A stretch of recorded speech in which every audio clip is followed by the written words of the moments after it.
paraît qu'aujourd'hui les efforts sont payants. Déjà que j'avais pas trop envie d'en faire. Non, mais le travail c'est bien, hein, mais j'en ferai pas un métier, quoi. Ah, je suis déprimé. J'ai envie de rien. Surtout pas de bosser. Je suis lent, je suis mou. Un escargot. Spongieux en haut, baveux en dessous, plus ou moins hermaphrodite. Tiens, j'espère que les escargots pensent à la vitesse où ils avancent, sinon ils doivent bien se faire chier. Non, vraiment, je suis pas bien en ce moment. De cet état lymphatique, proche de la dépression paresseuse, typique des ruptures sordides ou des licenciements haineux, et qui vous fait constater que la seule chose qui vous empêche encore de vous tailler les veines dans une baignoire, c'est que vous avez la flemme de vous faire couler un bain. D'habitude, quand je trouve ma vie déprimante, je me mets à la place des handicapés. Alors, ma vie reste déprimante, mais au moins je suis bien garé. Mais là, rien n'y fait. Je n'ai goût à rien. Et non, ce n'est pas de la mauvaise volonté, hein. Inutile de me traiter de branleur bienheureux qui tente de faire de la procrastination son mode de vie. D'ailleurs, j'aimerais assez qu'on arrête d'utiliser le terme branleur à tort et à travers. Notamment pour parler des flemmards. À la base, un branleur, c'est quelqu'un qui se prend en main. Tout comme j'en ai assez qu'on me prenne pour un con, qu'on me répète depuis des années que je suis jeune et que j'ai la vie devant moi. Un discours qu'on me tiendra encore probablement quand viendra l'âge de la ménopause et des regrets ouatés. Plus tu vas te plaindre, et moins ça marchera. Il faut faire des efforts. Il faut y croire. Ouais. Soyons positifs, comme diraient les homosexuels dans les années 80. J'ai l'impression que les gens ne comprennent pas.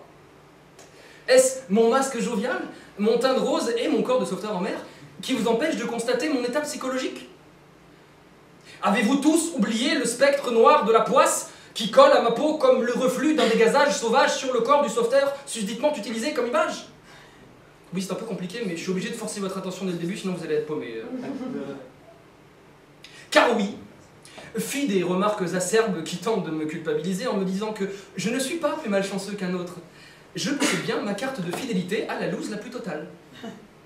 Pour plus de clarté, dites-vous que je suis un chat noir passant sous une échelle en renversant du sel sur un miroir brisé. Un vendredi 13.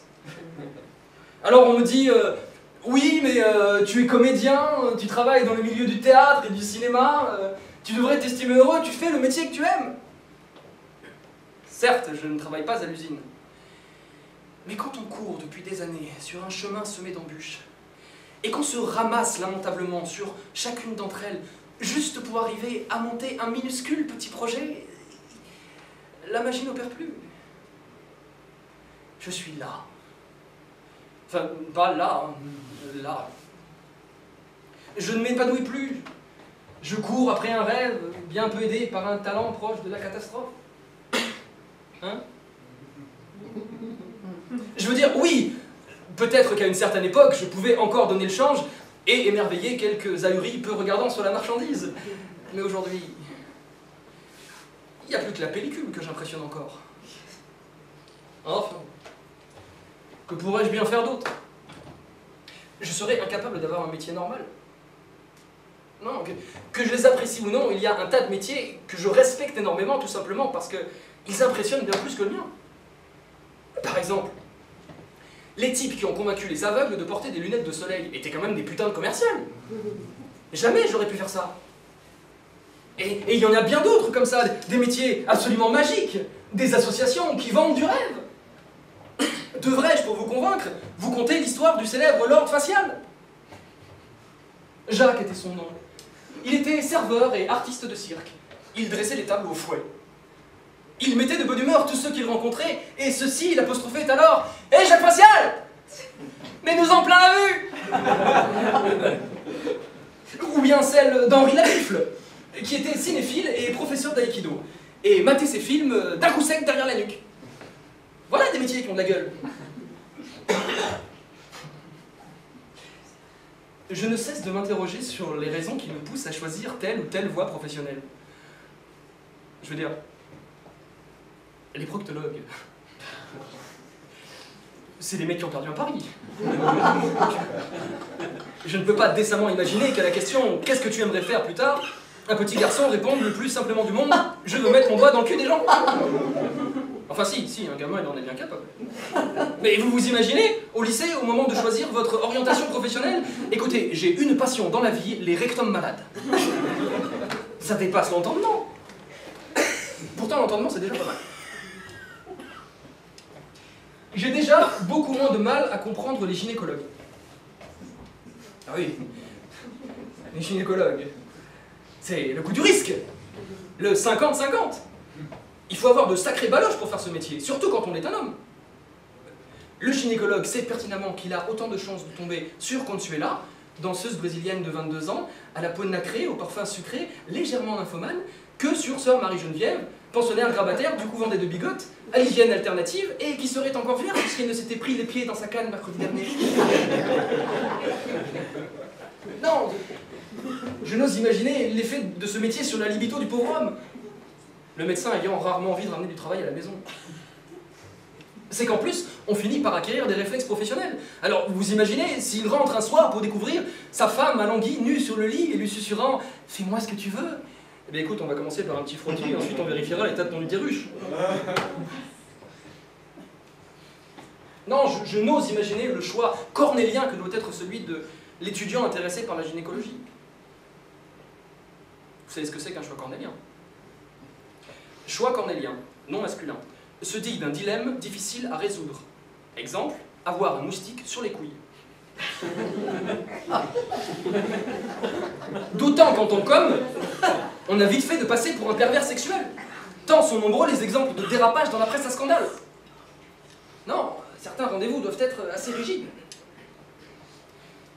Alors que curieusement, je ne sais pas si c'est mon inexpérience dans le domaine, mais j'imagine toujours les entrevues avec des gynécologues femmes beaucoup plus détendues, limite conviviales. Bonjour Hélène, je suis Sophie, la gynéco, je peux vous toucher la moule? Oh mais bien sûr, je vous en prie, je suis là pour ça. Oh, laissez-moi juste mettre mes gants et je suis à vous. Oh mais non, vous n'y pensez pas, on est entre nous. Bon, je me doute que je me trompe, hein, probablement, j'en ai bien conscience, mais c'est comme ça que je le visualise. Je me dis qu'il faut bien détendre l'atmosphère, tant le métier touche à l'intime. Littéralement. Encore que, je ne pense pas que ce soit parmi les plus durs du corps médical. Tous ceux qui soignent ce qu'on appelle les maladies psychologiques, les phobies, la dépression ou la nymphomanie de Consuela, ont également énormément de mérite, tant ils n'ont rien de réellement concret sur lequel travailler. C'est ce qui amène pas mal d'ignares à penser que ce ne sont pas de vraies maladies, qu'un dépressif ne fait pas d'efforts, ou qu'une femme qui montre un tempérament un tant soit peu sensuel est forcément une nymphomane. Alors que non. La jeune fille rencontrée hier, et qui pour dire bonjour vous a serré la bite, est peut-être simplement dyslexique.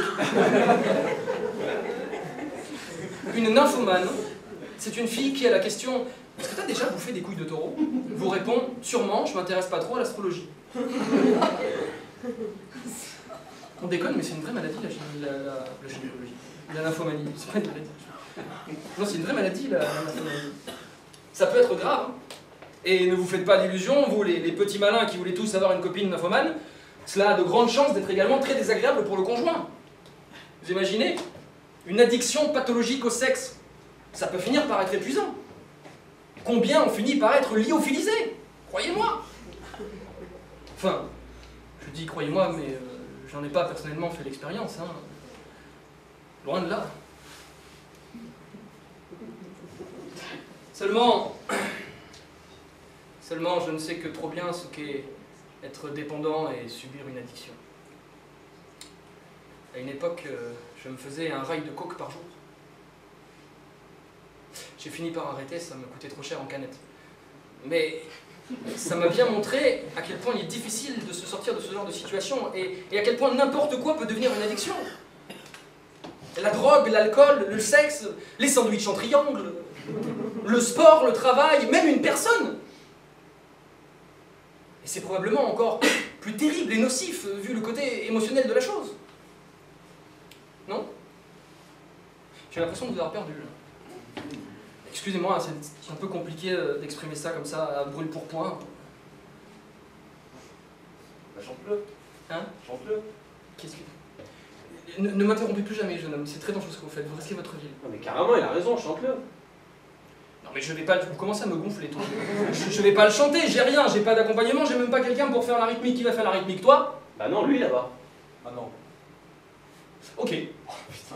Ah mais non, mais tu voulais faire le malin, mon petit bonhomme. Tiens, monte sur scène et tu vas le faire avec moi. Sérieux? Mais oui, sérieux. Voilà. Vous l'aurez voulu, hein. Je décline toute responsabilité. Je ne connais absolument pas cette personne. Si elle commence à se déshabiller, ça sera tant pis pour vous. Bon, alors, qu'est-ce qu'on va faire? Tout ceci, bien entendu, est totalement improvisé, on n'a rien répété. Hein. Donc, il va falloir nous aider un petit peu, parce que... Et ça, c'est vrai, j'ai pas beaucoup répété cette chanson. Donc, si jamais il y a des trous, vous vous plaindrez à lui. Voilà, toujours la faute de l'assistant, il faut bien se rappeler de ça. Alors, on va faire quelque chose, on va faire un truc à 4 temps, tu vas faire la mesure, tu vois, un truc assez rapide, genre... Oui, si tu veux, on va leur faire pareil. Un peu plus rapide. Ok? Vous pouvez essayer de faire pareil, ça va nous aider. Allez, go. Ok? Il faudra tenir la distance, par contre. Ok. Par contre, il y a des moments dans la chanson où il faudra s'arrêter. Aussi parce que vous allez commencer par me gonfler, et aussi parce que c'est nécessaire pour la chanson. Quand on vous fera un signe, on va s'arrêter. Mais après on recommence, hein, donc il faut suivre. On est bon? On essaye? Ouais. Ouais. 1, 2, 3, 4. 1, 2, 3, 4. Sec, sec, sec, sec. Ok. On est bon? Sec, sec, sec, sec, sec, sec, sec. Y'en a qui rêvent de coke, d'alcool, qui font du sexe, leur dictateur, au milieu de ces bouffeurs de colle. Moi je suis juste addict à toi. Y'en a qui vivent de rock, de gnôle, qui font du spliff, leur bon docteur. Moi j'ai pas de quoi finir en tôle. Moi je suis juste addict à toi. Moi je suis juste addict à toi. J'ai beau tenter la désintox, à grands coups de soirée porno, j'ai toujours besoin d'un viandox, cette liqueur qui sort de ta peau. J'aimerais trouver un substitut, un shoot, une biture à l'accro, mais non, le manque de toi me tue, y a rien à faire, je suis accro. J'aimerais coucher sur pellicule, l'ivresse qui me monte à ta vue, grisé dans mes rêves, je t'embrasse en attendant le jour venu. J'ai des visions de scènes de flip rythmées par la scie égoïne, et si mon film n'est qu'un vieux trip, tu resteras son héroïne. Y'en a qui rêvent de coke, d'alcool, qui font du sexe leur dictateur, au milieu de ces bouffeurs de colle. Moi je suis juste addict à toi. Y'en a qui vivent de rock, de gnôle, qui font du spliff leur bon docteur. Moi j'ai pas de quoi finir en tôle. Moi je suis juste addict à toi. Hey, hey, hey, hey. Moi je suis juste addict à toi. Hey, check, check, check, check, check. Pareil que je suis pas beau à voir, les yeux rouges et les mains qui tremblent. Mon état est-il sans espoir? Faudrait-il qu'on finisse ensemble? Chasser la gueuse à coups de rose, réessayer les films X, ça remplacera jamais une dose. Embrasse-moi vite, il me faut mon fixe. Check, check, check, check. J'ai les cloisons nasales qui se bouchent à force de sniffer ton odeur. Je dois avoir quelques fils qui se touchent pour te l'avouer sans pudeur. Je veillerai sur toi quand tu dors, je te préparerai les cataplasmes, mais si ça suffit pas, je sors ma carte de donneur d'orgasme. Y'en a qui rêvent de coke, d'alcool, qui font du sexe leur dictateur, au milieu de ces bouffeurs de colle. Moi je suis juste addict à toi. Y'en a qui vivent de rock, de gnôle, qui font du spliff leur bon docteur. Moi j'ai pas de quoi finir en tôle. Moi je suis juste addict à toi. Check, check, check. Moi je suis juste addict à toi. Check, check, check, check, check. J'ai fini par tout balancer, la cure, le sevrage, les médocs. J'étais pas bien plus avancé, avec la tronche du père Haddock. Mon cœur a chopé un lymphome, je suis incurable et j'assume. Du coup j'ai pris ma plus belle plume pour t'avertir de mes symptômes. Je vais t'avoir en intraveineuse, les neurones qui sautent comme des pommes. Je t'en prie, ne sois pas haineuse en apprenant que tu es ma drogue. Je sais bien que tu es même pas l'attaque, pour être juste une vitamine. Tant pis si je dois prendre une grosse sac, j'en ferai ma méthamphétamine. Y'en a qui rêvent de coke, d'alcool, qui font du sexe leur dictateur, au milieu de ces bouffeurs de colle. Moi je suis juste addict à toi. Y'en a qui vivent de rock, de gnôle, qui font du spliff leur bon docteur. Moi je n'ai pas de quoi finir en tôle. Moi je suis juste addict à toi. Moi je suis juste addict à toi. Moi je suis juste addict à toi. Moi je suis juste addict à toi.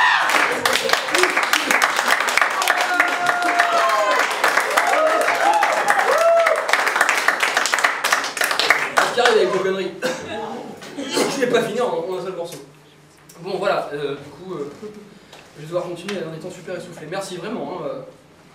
Donc j'espère que du coup ça vous fait un peu mieux cerner le problème. Parce qu'on parle toujours des produits illicites ou à consommer avec modération, mais les addictions émotionnelles et charnelles, souvent, ce sont les pires. Hein. Ben, c'est bien ce qui... Je peux savoir ce que tu fais encore là, toi? Je profite. Un point de vue différent. Oui, ben non, tu vas profiter à ta place parce que là, ça va me perturber. Et tu vas prendre ma chaise aussi. Voilà, merci. Puis arrête de me regarder comme si je me baladais à poil dans un jardin d'enfant avec un chiot mort au bout de la bite, merci. Alors, où j'en étais-je? Je sais plus. Oui, c'est ce qui fait que les nymphomanes auront toujours toute ma considération, tant il sera difficile pour elles de s'affranchir d'un problème incapacitant probablement inscrit dans leur gène. Tiens, d'ailleurs, vous aurez remarqué qu'on dit une nymphomane, mais un obsédé sexuel. La preuve qu'on accepte beaucoup moins le terme de maladie dès qu'il s'agit d'un homme. Ce qui, il faut bien l'avouer, n'est pas vraiment du jeu. Enfin bon. Tout ça pour dire que, sans mauvais jeu de mots, tous ces métiers demandent énormément de doigté et d'application.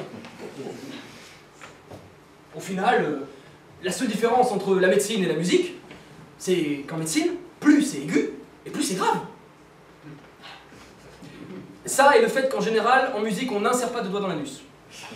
Mais j'en conviens, ça dépend grandement du chef d'orchestre avec lequel vous travaillez. Du coup, il faut que je sache quelque chose. Alors, une question très importante, hein, comme l'aurait dit Clara Morgan à la fin de sa carrière, ça me brûle les lèvres. Il y a des enfants, s'il vous plaît. Est-ce que l'un ou l'une d'entre vous a déjà payé pour avoir des relations sexuelles? Alors, je ne parle pas là de l'habituelle soirée resto-ciné, hein, à laquelle, messieurs, nous devons tous nous soumettre si nous voulons visiter notre conquête d'un soir en période de rut, mais bel et bien du sexe tarifé. Non? Mais ça m'intéresse, hein. Au final, il n'y a pas vraiment de différence entre une prostituée, un médecin ou un vigile d'aéroport. Les trois sont payés pour vous toucher les parties. Moi, je n'ai jamais fait. Non, c'est vrai. J'ai bien trop d'orgueil. Et pas assez d'argent. Par contre, j'aurais pu être coach sexuel. Hein, Jean-Bois de Kismar, ne riez pas, j'ai un savoir immense dans ce domaine.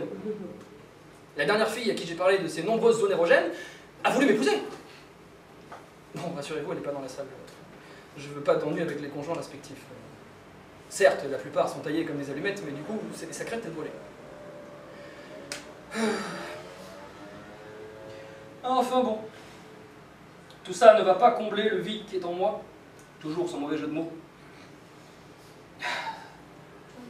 Autour de moi, on me propose de me tourner vers la religion et de me convertir au christianisme. Je ne suis pas sûr que ce soit une bonne idée. L'Église catholique agit de manière si peu orthodoxe qu'on en ressort souvent en protestant. Certains extrémistes appellent même leur chat Jésus, de manière à pouvoir crier « Jésus revient » à toute heure de la journée sans être vu d'un mauvais œil. Et puis, j'avoue avoir un peu de mal avec cette idée de Dieu unique parfait. Si Dieu était parfait, il n'aurait pas créé l'homme. Surtout à son image. Par contre, ceci dit, je suis entièrement d'accord pour dire que Jésus, lui, était un sacré gaillard, avec un charisme phénoménal et un succès inégalé. En témoignent les 12 apôtres qui lui collaient constamment au basque. Bon. En même temps, Jésus était quelqu'un qui changeait l'eau en vin, pas étonnant que 12 types le suivent partout. Mais quand même. Oui, parce que s'il y a une chose qu'on ne peut pas enlever au catholicisme, c'est bien son sens du spectacle. Cette religion est loin d'être avare en manifestations divines spectaculaires. Pensez qu'on retrouve le visage de Jésus jusque dans le cul des chiens. Et que les handicapés en chaise roulante qui plongent dans les eaux miraculeuses de Lourdes en ressortent souvent avec des pneus neufs. Mais non, je ne vous parle pas de la statue qui pleure des larmes de sang. Alors ça, si c'est pas un miracle... Ça, c'est pas un miracle, ça. Qu'est-ce que tu vas pas t'y mettre, toi aussi vous jouez avec votre vie, les gars. Hein. Alors c'est pas un miracle. Bon, très bien. Et alors, comment tu appelles ça, un truc qui saigne régulièrement sans qu'il y ait de plaie? Ouais, c'est ça. Toute une femme. Admettons. En revanche, je ne vois pas comment remettre en question la miraculosité du tableau qui soigne de l'huile. Et ça, c'est vrai. Ça tente à prouver que, comme tout un chacun, Dieu est un épicier. Mangez, car ceci est mon corps. Buvez, car ceci est mon sang. Faites rissoler, car ceci est mon huile. Ça pourrait même devenir un argument commercial. Huile d'olive extra vierge, entre parenthèses, immaculée. Enfin bon, si tout cela m'amuse beaucoup, ça ne sera pas suffisant pour me convaincre. Et puis, si je suis un peu l'actualité, il paraît que j'ai déjà une religion. Oui, il est de bon ton pour le grand public, et ce depuis pas mal d'années, de parler de la religion du geek. Une expression qui a encore moins de sens que le terme qu'elle utilise, puisque personne n'a jamais vraiment pu définir ce qu'est un geek, qui est devenu par extension une dénomination fourre-tout. Un geek, c'est quelqu'un qui pense que dans 1 kilomètre, il y a 1024 mètres. Ok, il y en a un là, un là-bas. Voilà, vous inquiétez pas, c'était juste pour les repérer. Vous pouvez rester. Hein. D'accord, donc si vous n'avez rien compris, vous êtes des gens tout à fait normaux. Les autres, faites-vous du souci. Où j'en étais-je? Oui, c'est à partir du moment où le geek est devenu tendance que le terme a été mal utilisé à toutes les sauces. Auparavant, il était mal utilisé à une seule sauce. Le geek était, dans les milieux autorisés, un énergumène poilu et asocial, au sex appeal proche de l'huître, et qui, à l'heure où les adultes, normalement constitués, rotent leur bière devant le foot et battent leurs femmes les soirs de défaite, continuaient bêtement à jouer avec des figurines et à se déguiser en héros de jeux vidéo. Il aura fallu le triomphe de personnalités telles que Peter Jackson ou Guillermo del Toro, qui effectivement ont au moins autant de poils que de talent, pour que le terme devienne hype, ou in pour les plus vieux d'entre vous, voire bat pour les morts. Du coup, n'importe quel bobo à la mèche huilée, à l'écharpe légère et à l'iPhone hors de prix s'auto-proclame geek avec fierté. Et Steve Jobs est devenu un apôtre, voire un martyr, maintenant que le crabe aux pinces d'or. Alors que s'il avait mieux payé les petits Chinois qui lui fabriquent ces machines, il aurait peut-être jamais eu de cancer.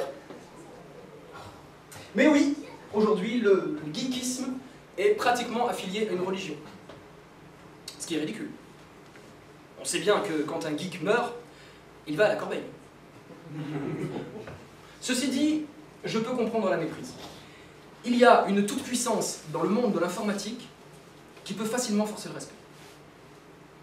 Comme le disait Jérémy, caricature joyeuse du geek à poil ras, aux lunettes troubles, cachant avec peine une acné volontaire, et qui ne dut son dépucelage qu'à son extrême distraction, qui lui fit un jour confondre les toilettes publiques avec la backroom spéciale cinquantenaire du Boys Paradise. Bref, comme le disait ce grand penseur de notre temps, parti trop tôt, fauché par une malchance continuelle qui lui fit attraper le sida en appelant le téléphone rose, comme le disait Jérémy, donc, le type qui va à l'église pour avoir des réponses à ses questions, c'est qu'il connaît pas Google. Encore que, je ne suis pas sûr que même la pieuvre Internet puisse un jour répondre à cette question existentielle qui taraude nos esprits échaudés. Pourquoi, ô Seigneur, pourras-tu enfin nous répondre? Pourquoi, ô grand créateur de l'univers, pourquoi as-tu donné cette forme à la banane? Si ce n'est pour faciliter une insertion que je me refuse de vous décrire, de peur d'écœurer les plus vieux et de donner des idées aux plus jeunes. Oui, je sais, je tourne beaucoup autour du même centre d'intérêt, mais c'est bien là la preuve qu'on peut être geek et nymphomane. Ce n'est pas incompatible avec la religion.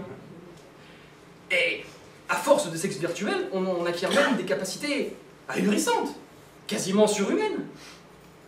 Le jeune geek peut, en moins de 2 secondes, et après un peu d'entraînement, passer de la position assis le caleçon baissé devant l'ordi à ordi éteint en pyjama sur la couette en train de ronfler, sans bouger les oreilles, ni remuer la queue.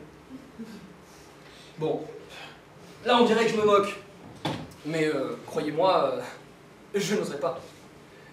Déjà parce que je le veuille ou non, j'en fais partie. C'est pour ça que je n'ai jamais regardé de documentaire sur la culture geek. Ce serait ridicule. Ce serait comme si un chien regardait 30 millions d'amis. Et puis ensuite, parce qu'on a assez de soucis comme ça.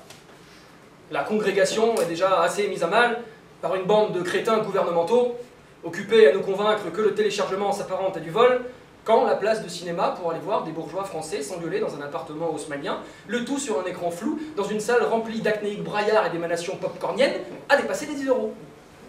Les mêmes qui tentent de nous amadouer en nous proposant une offre légale, nous laissant ainsi le choix entre un prix modique et la gratuité totale. Réfléchir. Et quand on pense que leur arme secrète pour combattre les pirates s'avère être Adopi, il y a de quoi rire doucement dans sa barbe. Chose que je ne vais d'ailleurs pas tarder à faire moi-même. Voilà, c'est fait. Adopi est mort, enfin. Morts avant même d'avoir vécu, et ce, en ayant inspiré beaucoup plus de pitié que de crainte. Mais en même temps, c'était couru d'avance. Déjà, quand on s'appelle comme une princesse Disney, en général, on ferme sa gueule. Ensuite, comment voulez-vous vous mesurer à qui que ce soit avec des contre-attaques aussi inefficaces qu'une simple remontrance et une tape sur la main? Pourtant, la formule pourrait être simple. Tu télécharges, on tue ton chien. Tu continues, Steven Seagal vient personnellement chez toi pour te casser les bras. Et si vraiment t'as pas compris, on appelle Jack Bauer.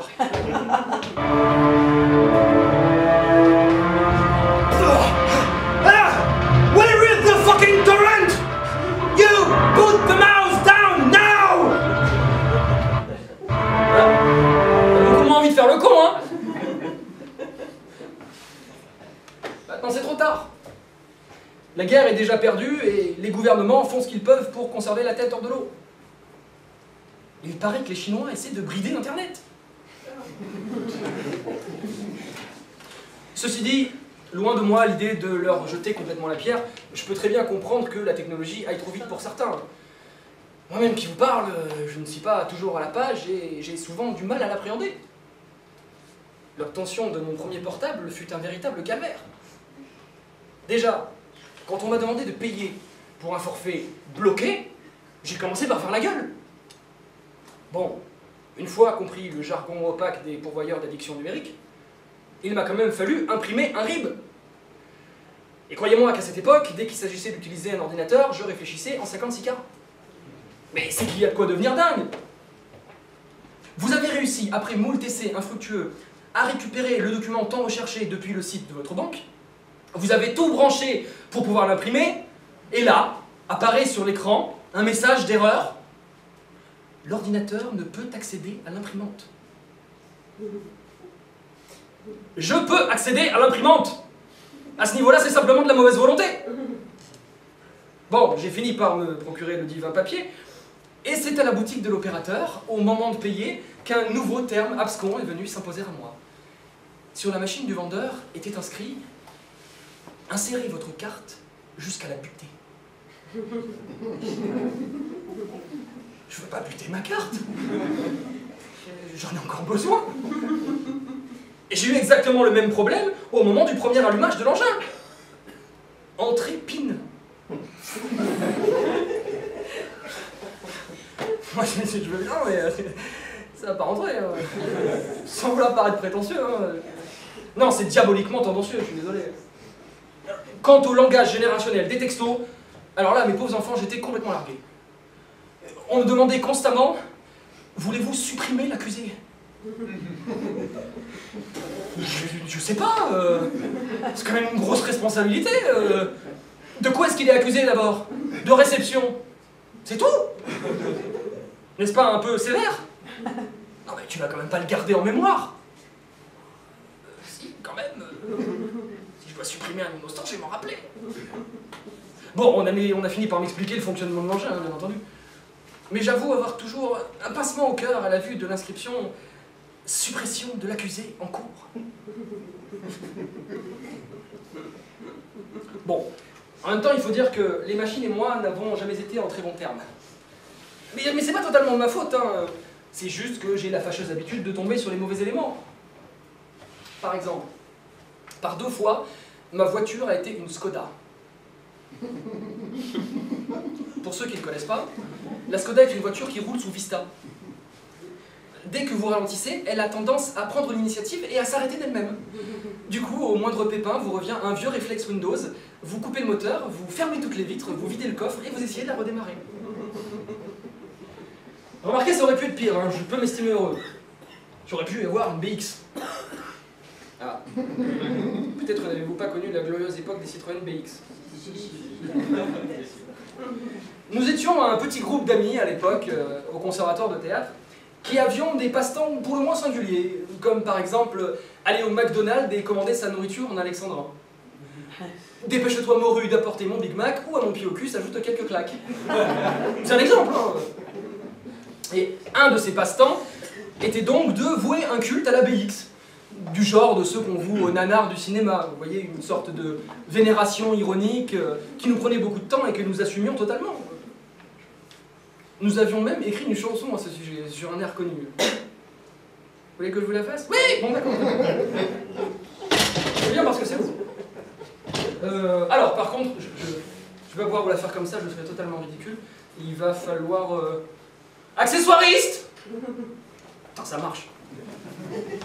Quelle surprise! Ce n'était tellement pas prévu. Mais je joue très bien la comédie aussi. Bon, alors. Je me sens quand même mieux quand je fais ça. Très bien. Donc, le premier qui rigole, il a une tarte. Je suis sûr de le garder en fait. Bon, alors ça s'appelle l'ABX. Vous allez reconnaître l'air très rapidement. 1, 2. Je vous parle des cieux que les bourgeois précieux ne peuvent pas connaître. Ces somptueux palais s'acharnaient à caler jusque sous nos fenêtres. Et si la carrosserie qui me servait de nid ne payait pas de mine, c'est là que j'ai connu tant de pensées coquilles et tant de femmes nues. l'ABX, ça voulait dire on est heureux. L'ABX, elle ne marchait qu'un jour sur deux. Dans les camions voisins, il y avait quelques Pékins qui se fendaient la poire. Et bien qu'un peu vexés, le pare-choc tout froissé, nous roulions sans les voir. Mais quand une de chevaux qui roulait à plein pot nous dépassait sans peine, fallait qu'on se raconte des blagues Citroën pour oublier la honte. L'ABX, ça voulait dire on a 20 ans. L'ABX, on en changeait tous les 2 ans. Souvent je bricolais en un cabriolet la caisse de mes rêves, les mains dans le cambouis, suant toute la nuit pour que l'œuvre s'achève. Ce n'est qu'au jour levé qu'alors j'apercevais le moteur plein de rouille. Épuisé et déçu, fallait-il que cette couille me tombe encore dessus. L'ABX, on a beau dire qu'elle était jolie. L'ABX, quand on lui changeait les bougies. Quant au hasard des rues, je revois tout ému une BX break. Je sens mes yeux voilés, leurs fans étant allés se faire voir chez les Grecs. Oui, les temps ont changé, insulaires étrangers préfèrent les Porsche rouges. Dans ce nouveau décor, les palais sont des bouges, mais ils calent encore. L'ABX, on était jeunes, on était fous. L'ABX, elle ne veut plus marcher du tout.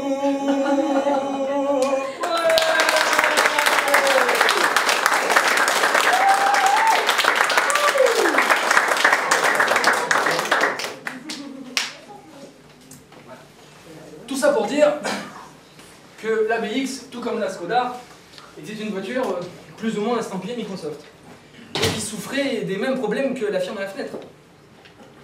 C'est vrai, il faut bien le dire. Quand vous dites à quelqu'un « en ce moment j'ai des problèmes avec Windows », en général il vous répond « c'est pas normal, d'habitude des problèmes avec Windows t'en as tout le temps ». Oui, je suis désolé de me moquer si sottement du système d'exploitation de ce bon vieux Bill, qui au demeurant est un homme charmant. Mais il faut bien avouer que si Microsoft inventait quelque chose qui ne plante pas, ce serait un clou. Enfin bon. Je parle, je déblatère, mais moi aussi, parfois, j'aimerais être un ordinateur. Simplement pour redémarrer ma vie en mode sans échec. Oui, car si l'on trouve aujourd'hui des jeunes filles qui partagent leur centre d'intérêt et d'autres qui surfent sur la vague en mordant des manettes de console sur des photos de nudité, Le geek est encore trop souvent une créature solitaire malgré elle, au charisme bien particulier. Voilà, ça va encore me déprimer. Oh bah oui, avec le travail. Ah, les femmes. Les femmes. Les femmes sont comme des vins. Les meilleurs ont 15 ans d'âge et on les trouve dans ma cave. Plus sérieusement, je ne déroge pas à la règle. Malgré mon charme ravageur et ma collection de Monopoly, je suis désespérément seul. C'est terrible. Tout le monde devrait avoir droit à un peu d'affection. Et pourtant, croyez-moi, j'essaie.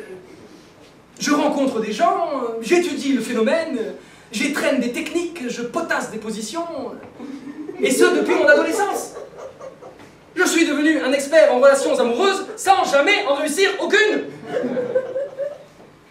Ce qui en soi constitue un exploit à part entière, il faut bien l'avouer. Du coup, je suis paradoxalement devenu le confident général, le spécialiste en thérapie de couple, obligé de subir l'écœurante joie de vivre des amoureux, et ces détails intimes, parfois peu ragoûtants, qui font le sel de nos relations. Alors, et ta nouvelle copine, elle est comment? Oh, elle est énorme. C'est vrai, elle est cool. Non, non, elle est énorme, elle pèse presque 100 kilos. J'adore ça. Ma copine est pareille à de l'huile d'olive. Ah, elle a les cheveux gras. Non, elle est ultra vierge. Je fais l'amour avec beaucoup d'humilité. Ah, et ta copine? Avec beaucoup d'humidité. À la longue, c'est crispant. Les gens heureux sont priés de ne pas tutoyer le bonheur, ça l'énerve. Mais c'est vrai, pourquoi n'y aurais-je pas droit moi aussi à la fin? Merde! Je ne demande pas le grand amour, simplement une relation réussie, quelque chose en plus. Une promenade à deux sur la plage de Deauville, laissant d'éphémères empreintes sur le sable mouillé. Quand le vent goguenard fait danser ses cheveux, il projette les cerfs-volants de ces putains de gamins dans vos gueules respectives. Ou simplement une complicité inédite et une intimité partagée. Mais non. Année après année, la femme est là, la femme est belle, mais elle continue à m'échapper. Comme la biche légère au sortir du printemps, échappe encore et toujours au chasseur aguerri, enivré par le musc et le Beaujolais nouveau, et qui lui aussi aimerait tirer son coup. Et je vous avoue que je commence à en avoir assez. Que quelqu'un fasse quelque chose, merde! S'il existe un Dieu, qu'on me laisse goûter au bonheur, aux joies du bonheur conjugal plutôt, que la lumière s'éclaire au bout du tunnel, que le destin dépose enfin un baiser sur mon front, et, comme dirait l'amateur de femme fontaine obèse, que la grâce m'inonde.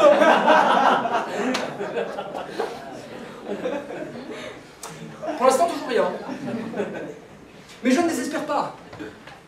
Je sais qu'un jour, fatigué de me fuir à longueur d'année, si ce n'est l'amour avec un grand A, au moins la femme avec un petit cul frappera à ma porte. Comme le disait à sa femme Pépin le Bref, célèbre éjaculateur précoce, rien ne sert de courir, je t'aurai quand même.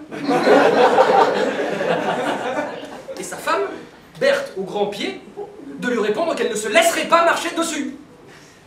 Et vu leur taille, croyez-moi qu'il fallait de sacrés réflexes. Non, mais il doit y avoir quelque chose que je fais pas bien.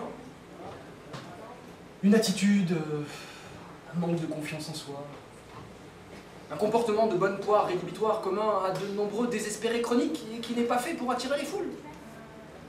Mais vous, femmes de toute nation, êtes des créatures si difficiles à percer. Il nous faudrait des astuces. Comme l'a dit un jour Jules Renard, qui certes était bien plus poète que galant, ne contredit jamais une femme. Attends qu'elle le fasse d'elle-même. C'est une maxime que, messieurs, nous devrions tous adopter pour tenter d'avoir les armes nécessaires à la vie de couple. Les plus misogynes d'entre vous diront même que lorsqu'une femme s'arrête de parler, c'est qu'elle va dire quelque chose. Ce qui, à mon avis, ne les aidera pas à trouver quelqu'un. Déjà que les rencontres, tout aussi intéressantes qu'elles soient, ne se soldent que rarement par une conclusion satisfaisante, faut bien l'avouer, l'amour n'a pas de sens. Ça vous colle des papillons dans le ventre, qui seront bien vite digérés par les sucs stomacaux, et ça vous laisse comme deux ronds de flanc, en vous demandant ce qui a bien pu se passer, et en laissant passer une occasion qui, de toute façon, n'avait probablement Dieu que pour tout le monde sauf vous. J'en avais fait une chanson à une époque, qui elle aussi n'avait aucun sens. Fais-la nous, quoi, encore? Oui, oui, oh bon. Mais vous exagérez, hein. C'est la dernière fois. Non, j'ai la flemme, je vais pas le mettre. Imaginez que j'ai un chapeau sur la tête et un par-dessus ridicule. Vous bossiez un petit peu quand même pendant le spectacle, parce que si c'est moi qui fais tout. Alors, ça s'appelle Chanson qui veut rien dire, même si quand même à la fin... C'est le titre, hein. Chanson qui veut rien dire, même si quand même à la fin. 1, 2, pouf pouf. Au grand bal des convertis, au milieu des introvertis, et j'ai repris un grand verre de salade. La sortie est près du bar, si je sens monter le coup de barre, je prétendrai que mon lave-linge est malade. C'est pas vraiment ma faute si je tiens pas la dragée haute dans ces rassemblements à la Mecque. Vas-y, allez viens stop, chez Paula c'est la maison du peuple, et quand le peuple y est, sa branche sec. Cette chanson veut rien dire et je m'en fous. Et je suis même pas bourré du tout. Faut m'aider pour les autres refrains, je ne vais pas faire ça tout seul, je vous préviens. Au bureau des affaires étranges, au service des mélanges, j'ai toujours pas reçu mon visage. Moi qui suis naturel asocial, me voilà au festival, fendant la marée humaine à la nage. Je rêve d'un arc-en-ciel, d'un sourire un peu substantiel, d'un cours d'eau entre deux éoliennes. Quand soudain, un champ de blé a seulement quelques encablés, et je tire la langue comme un alien. Cette chanson veut rien dire et je m'en fous. Mais ça valait quand même le coup. Pom pom pom. Au carrefour des mal lunés et des rencontres inopinées, j'ai recraché ma joie par mégarde. Sous le champ de blé, il y avait du feu, et en dessous, un sourire d'adieu. Mon cœur a crié et appelé la garde. Me croyant au paradis, j'ai repris un verre de radis, au milieu des corbeaux et des loups. Et comme le blé me plaît beaucoup, j'ai pris mon courage à mon cou, et me suis empressé de rien faire du tout. Cette chanson veut rien dire et je m'en fous. N'empêche qu'elle est mignonne comme tout. Pom, pom, pom. Au milieu des opprimés, au grand bal des comprimés, la pilule a du mal à passer. J'ai trouvé un sujet d'étude, et voilà, comme d'habitude, tout s'écroule et moi j'en ai assez. Il me reste une résolution que je prends assez sauvagement, terminer les plans sur la comète. Et si la rime est pas super, c'est que mon chagrin m'exaspère, alors du coup je le noie dans la bière. Cette chanson veut rien dire et je m'en fous. Mais je suis un peu bourré du coup. Bam bam bam.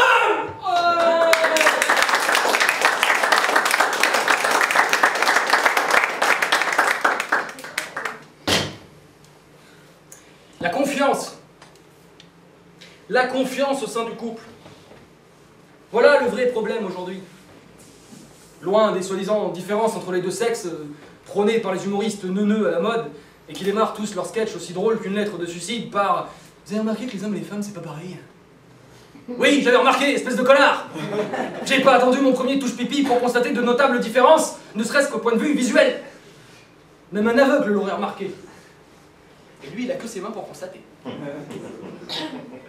Ce qui lui permet néanmoins de peloter un nombre incalculable de jeunes filles, sous le simple prétexte qu'il lui faut palper des seins pour savoir à qui il s'adresse. Et que dire alors de l'aveugle manchot, obligé, pour parler de l'ovale délicieux de son menton, de lécher le visage de sa bien-aimée. Enfin bref, revenons à nos moutons. La confiance, de part et d'autre, est un réel problème dans les couples actuels. Et comme je n'ai pas assez de recul pour parler de ma propre appartenance, je me contenterai de taper sur les filles. Mesdemoiselles, quand votre petit ami vous dit qu'il va s'occuper du problème, il s'en occupera. Pas la peine de le lui rappeler tous les 6 mois. Quant à vous, messieurs, si vraiment vous devez critiquer la façon de conduire de votre dulcinée, ayez la galanterie ou au moins la présence d'esprit d'attendre qu'elle ne soit plus derrière le volant. Un accident est si vite arrivé. Et l'un comme l'autre, pensez que tout peut passer avec un peu d'humour, si tant est qu'il soit un minimum subtil et sorte de l'ordinaire. Pas comme le genre de calembour plat dont je parlais tout à l'heure. Il y a un peu de finesse. C'est terrible ça aussi. La vitesse à laquelle la médiocrité et la platitude s'installent dans le monde de l'humour. Où sont passés les érudits subtils d'antan, aux phrasés délicieux, qui savaient nous mettre du baume au cœur en même temps qu'ils musclaient nos zygomatiques? Il ne nous reste que des bouffons vociférateurs, tous pétris dans le même moule, et aussi drôles qu'un redressement fiscal chez Emmaüs, qui s'accaparent toute la lumière, le sourire aux lèvres et la satisfaction au ventre, confient dans leur orgueil de dame pipi à succès. C'est une honte. On devrait les huer. Comme l'aurait dit Desproges un soir de cuite, « Allez tous vous faire enculer !» Ce qui est certes loin du niveau auquel il nous a habitués, mais qui représente bien l'état d'esprit dans lequel nous devrions tous être en ce moment. Et puis merde, il avait le droit de dire ce qu'il voulait après. De toute façon, je n'accepterai aucune critique sur Desproges. Si l'humour avait été une religion, notre Saint-Pierre aurait été tout trouvé. Et son absence pèse cruellement à l'amateur de galéjades de qualité. Moi-même, qui réécoute l'intégralité de son œuvre 1 à 2 fois par an, je ne peux m'empêcher, et je l'avoue sans honte aucune, de terminer certains de ses sketchs avec l'œil humide et l'estomac noué, à la simple pensée que ce clown farceur à la verve superbe qu'était Pierre Desproges s'adresse à moi à travers à la fois plusieurs décennies et une mort précoce qu'il ne méritait pas. C'est fou comme peuvent nous manquer des êtres qu'on n'a jamais connus. Alors qu'aujourd'hui, croyez-moi que je reprendrai 2 fois des moules à l'annonce de chaque décès d'humoriste. Hein. C'est toujours la même chose, toujours raconté de la même façon. Les phénomènes de société dans le vent, les caricatures des classes sociales, les sorties à Ikea, tout ça finit par me passer au-dessus de la tête. Je veux dire, ça m'intéresse autant que l'apprentissage tardif du solfège par Christophe Maé. Christophe Maé. Elle était si belle, la poupée. Elle avait les seins super bien faits. Remarquez, il s'est grandement amélioré avec les années. Maintenant, il connaît une gamme complète. Ce qui, il faut bien avouer, est quand même plus pratique quand on veut faire de la musique. Auparavant, il s'était focalisé sur 3 notes uniques, probablement ses préférées, hein, on ne juge pas, avec lesquelles il composait la totalité de ses refrains. C'est vrai, hein? Qu'on s'attache, c'est ma terre, et je te vois, ça fait mal. J'invente rien. On fait un beau d'humoriste, ça veut dire. Non mais c'est vrai, si on peut tout pardonner à quelqu'un sous prétexte qu'il essaie de faire de l'humour, à ce compte-là, quoi qu'on pense de lui, le chancelier Hitler était un sacré comique troupier. Mais c'est vrai. Il avait un succès immense, sa renommée dépassait les frontières, on venait le voir par wagon entier. Il fallait le voir, haranguer le public et soulever les foules, dans un style visuel très proche de la commedia dell'arte. Et quand il montait sur scène, tout le monde le montrait du doigt. Regardez! Il est là! Il est là! Un geste qui était fort mal interprété par la suite. Mais c'était un succès phénoménal. Hein. La preuve, quand il a commencé sa tournée en Pologne, toute l'armée l'a suivi pour ne pas manquer ça. Bon, c'est à ce moment-là que ça a commencé à sentir le gaz. Mais enfin, merde, c'était quand même pas de sa faute si les juifs manquaient à ce point de concentration! Et dites-vous bien que s'il n'y avait pas eu la Seconde Guerre mondiale, on n'aurait jamais eu la Grande Vadrouille. Et aujourd'hui, on voudrait me faire croire qu'il suffit d'avoir les cheveux en pétard, de faire des grimaces et de balancer quelques absurdités et références pseudo-générationnelles pour s'attirer les faveurs du public. Ne me faites pas rire. Chacun son boulot. Il y a des règles à respecter. Merde. Un minimum de contextualisation, de cohésion, de cohérence, dont nous ne devrions nous départir pas plus que dans la littérature ou le théâtre classique. Enfin, on ne va pas accepter n'importe quelle succession d'à peu près et d'anachronismes, éructés par un pétomane mou, avec la ferveur d'une sténodactylo proche de l'apoplexie, Simplement parce que ça fait marrer des fonctionnaires de la pensée humaine, imbibés d'inculture, qui pensent que la bande à Bono, c'est YouTube. Enfin, on n'imagine pas Beethoven entrer dans une pizzeria et demander si Mozart est là. Ah non, non, commencez pas. Hein. Arrêtez de rire en dehors des clous, c'est agaçant. Allez, silence ou je fais éjaculer la salle. Ne me tentez pas.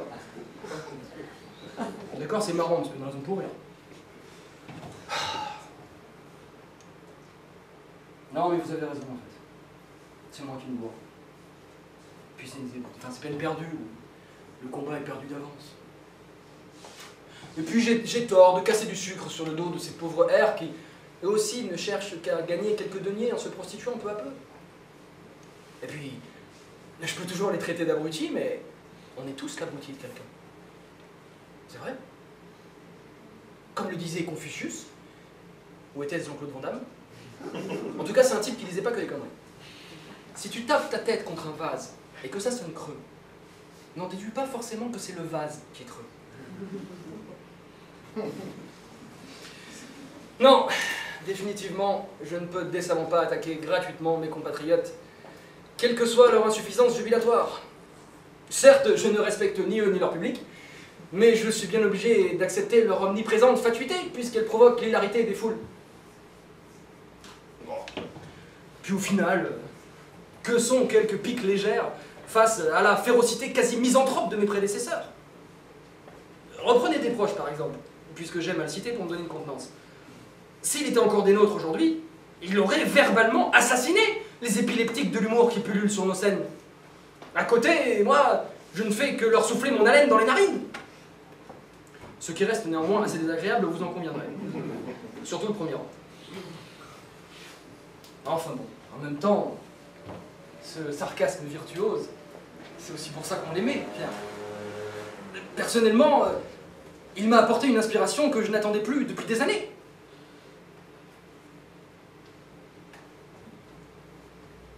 Et je lui serai toujours reconnaissant de m'avoir fait découvrir, même tardivement, la subtilité de l'humour de qualité. Même si mes quelques rodomontades n'arrivent même pas à la hauteur de l'un de ses paix, qu'il avait fort drôle, il faut bien l'avouer.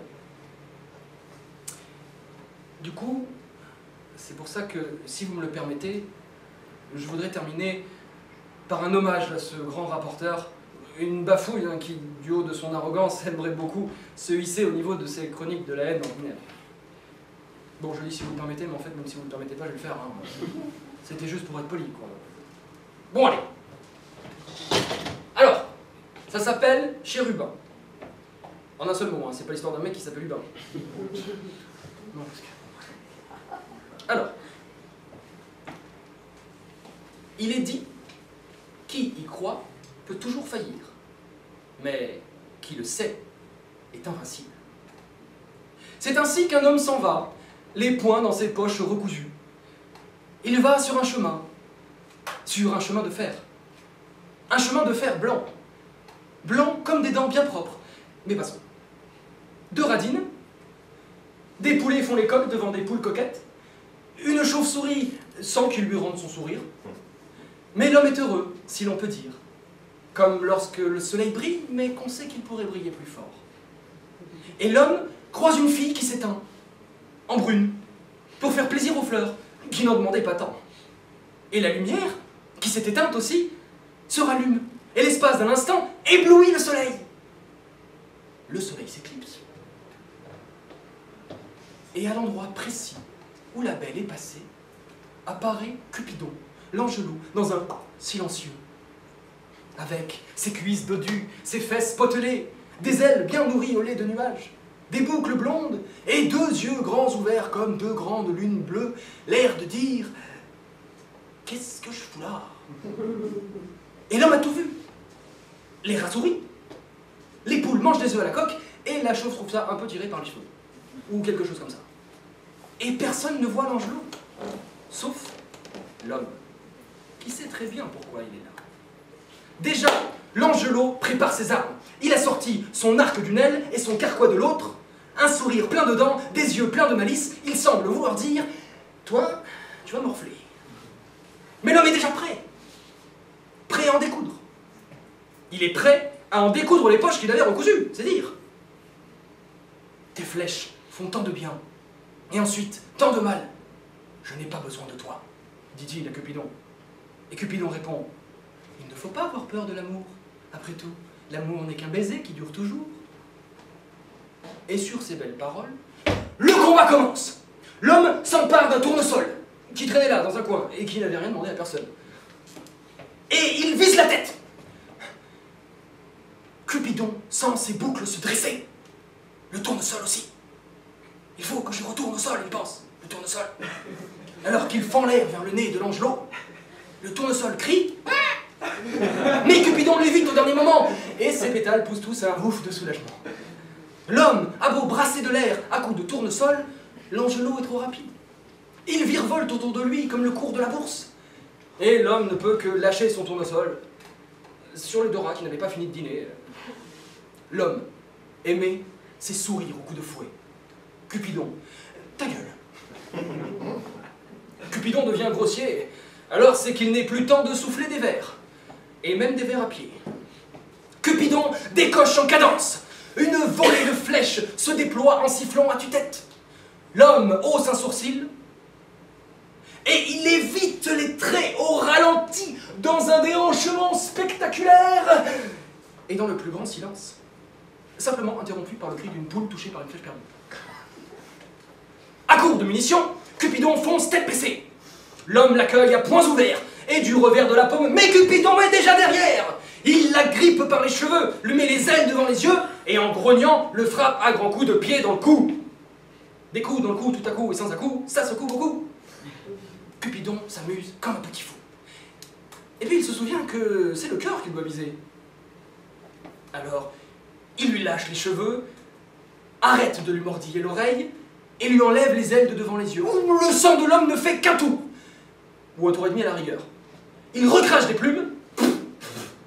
Il attrape Cupidon par les ailes, le retourne du côté de ses petites fesses potelées et lui donne un grand coup de pied si fort qu'il va se loger dans le nuage d'où il venait. Je n'ai pas besoin de toi! L'homme se retourne et là il voit, debout par terre, la fille aux grands yeux clairs, tout étonné de le voir brasser de l'air. Car c'est beau de l'air, mais ça ne rend pas les coups. Et l'homme comprend. Il comprend qu'il avait raison.